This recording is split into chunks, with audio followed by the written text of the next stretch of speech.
মধ্যপ্রাচ্যে আবারও তীব্র আকার ধারণ করেছে ইরান যুক্তরাষ্ট্রের সংঘাত।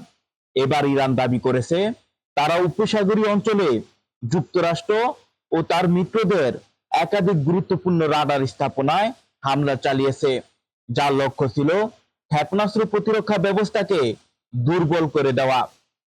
ইরানের ইসলামী রেভলিউশনারি গার্ডস কর্পস বা আইআরজিসি এই অভিযানের নাম দিয়েছে অপারেশন নাসর 2।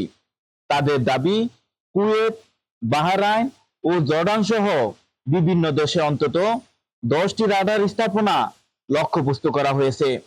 বিশ্লেষকদের মতে ইরানের নতুন কৌশল হলো প্রথমে শত্রুপক্ষের রাডার ও আগাম সতর্কীকরণ ব্যবস্থা অকার্যকর করা, এরপর ক্ষেপণাস্ত্র ও ড্রোনের সমন্বিত হামলা চালানো।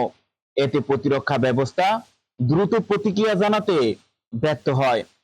এই পরিস্থিতির মধ্যে গত 17 জুলাই জর্ডানের মুআফাক সালতি বিমান ঘাঁটিতে ইরানের ক্ষেপণাস্ত্র হামলায় অন্তত 2 মার্কিন সেনা নিহত হন।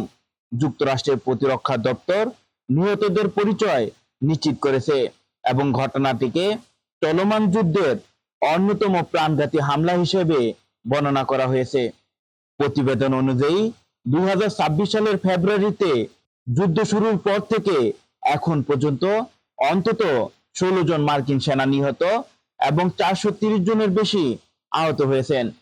এদিকে আইআরজিসি সতর্ক করে বলেছে, রাডার ধ্বংসের পর আরো বড়, আরো শক্তিশালী ক্ষেপণাস্ত্র ও ড্রোন হামলা চালানো হবে।